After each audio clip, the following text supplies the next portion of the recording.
শোনো শোনো বন্ধুরা, হাতে ফুল বেলপাতা নিয়ে বসো। মক্ষী রানী হয়ে ওঠার কাহিনী শুনতে বসো। এই যে আমাদের ইনামিনাডিকা মক্ষী রানী হয়ে ওঠার পথে নেক্সট পদক্ষেপ কার ঘাড়ে মাথা রাখলো? राजू भैया। राजू भैया बन गया मेरा सैया। देखो, अभी तो हम हिंदी में बात करने वाले हैं क्योंकि हम राजस्थान में जो आ गए हैं। मैं नहीं, वो ইনামিনারিকা अब রাজস্থান में है। রাজস্থানবাসী হয়ে এখন সে লোকের বাড়িতে ঝিয়ের কাজ করছে। তার ঠাকুমা একজন পার্মানেন্ট ঝি, সেখানে লোকের বাড়িতে রান্নার কাজ করতো। সেখানেই নাতনিকে গিয়ে নিয়ে গেছে।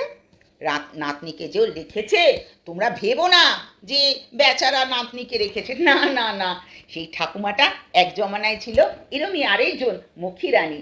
তাই নাতনিকে সেই মক্ষী রানীর ট্রেনিং ক্লাসে ভর্তি করে দিল্লি নিয়ে গেছে এবং রাজু ভাইয়ার কাঁধে চাপিয়ে দিয়েছে। রাজু ভাইয়া শোনো শোনো, এর আবার বউ বাচ্চা আছে, বোঝো। গেল সেই সংসারটাও ভেঙে।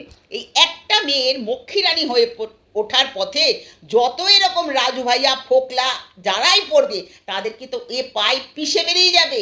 কয়েকদিন তাদের কাছ থেকে সুযোগ সুবিধা নেবে, টাকা পয়সা খিঁচবে, তারপর গেল পগার পার, তোমাকে আর চিনতেও পারবে না। পরের জনকে ক্যাপচার করার জন্য সে একদম দূরবীন নিয়ে চোখে বসে থাকবে। তোমার চেয়ে যে ভালো, তোমার চেয়ে যে পয়সাওয়ালা, তোমার চেয়ে যে বেশি দিতে পারবে তাকে, তার জন্য সে খোঁজা শুরু করে দেবে।